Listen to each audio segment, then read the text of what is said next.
Hey, welcome, wide angle viewers, to another insight from me. I'm going to be talking about the law of attraction, the idea that we can actually attract to ourselves things from the universe by putting the right kind of thoughts and emotions out there. Do you believe in this? Let me know. Have you had an experience with it? I'd be interested to know.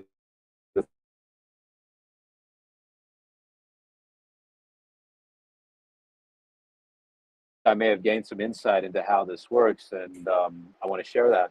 But first, what is the law of attraction? To go into a little bit more depth about it, this is well, the basic idea is that what we put out, whether it's, I think, including our actions, what we're thinking, what we say, it gets out into the universe and somehow gets processed and comes back at us. So we, in essence, have the power to shape and influence reality, which is a quite an empowering concept. Um, and there is some science to this. The quantum physicist, his name was Vidam Zeland, a Russian quantum physicist, wrote a series of books putting scientific theory to how the law of attraction could work. And I think that those were published in 2004. Then the guy kind of disappeared, and I think still people aren't too sure where he is. But those books gained a certain kind of a cult following. So, but my story, on the weekend, I parked outside the office in the morning, came out in the evening, and it was Big T was here for the Knicks game. I came out in the evening. I remember seeing a sign when I parked my car saying "No parking Wednesday." I didn't pay much to attention to it because it was Saturday. And when I came out at about 7 o'clock in the evening, my car was gone, and so were all the cars that were parked parallel to the buildings along that street. And there were cops everywhere. The street was barricaded, and I've never had the experience before of walking out expecting to see my car there and the car not being there. And this isn't a small city. When your car disappears, it really could be anywhere. So I was given a number to call. I tried calling a number. They couldn't tell me where my car is. I asked the police officer. He gave me the precinct, told me which precinct we were in. I tried the precinct, and they sent me all the way to Brooklyn to the police NYPD compound where they actually keep cars that they've towed. And I got there, caught an Uber out there to arrive there and be told, no, your car isn't actually here. We're just the ones who coordinate the movement of the cars, and that's why you were told your car was here, but it's actually not here. And there was a bit of snickering going on behind this thick bulletproof glass that I couldn't hear what they were saying through. In the end, they gave me a number. In the end, it turned out the guy who had towed my car hadn't was so tired, working 16 hours, preparing for the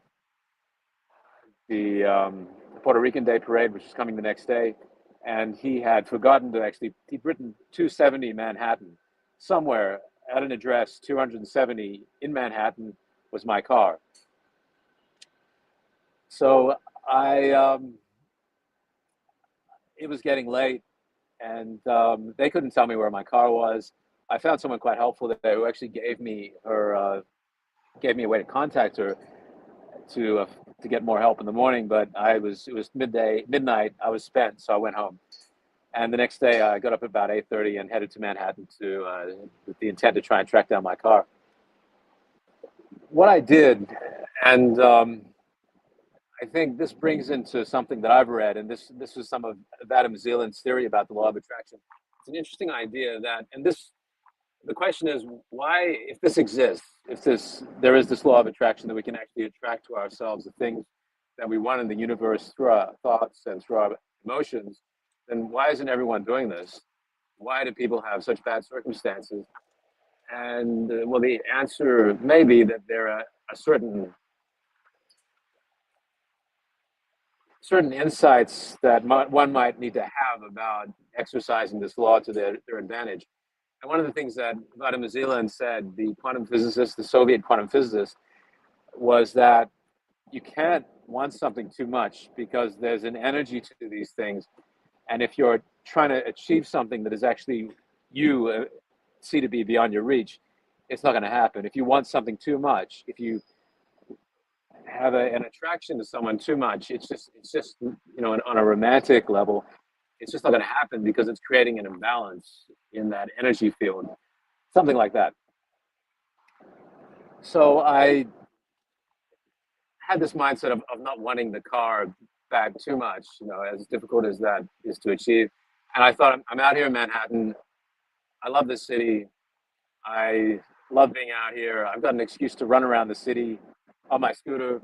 So I might as well make a video about this. And so that's what I started doing. I got out on like 7th, 8th Avenue where I was searching for the car and made a video about it and had Puerto Rican Day Parade people in the background.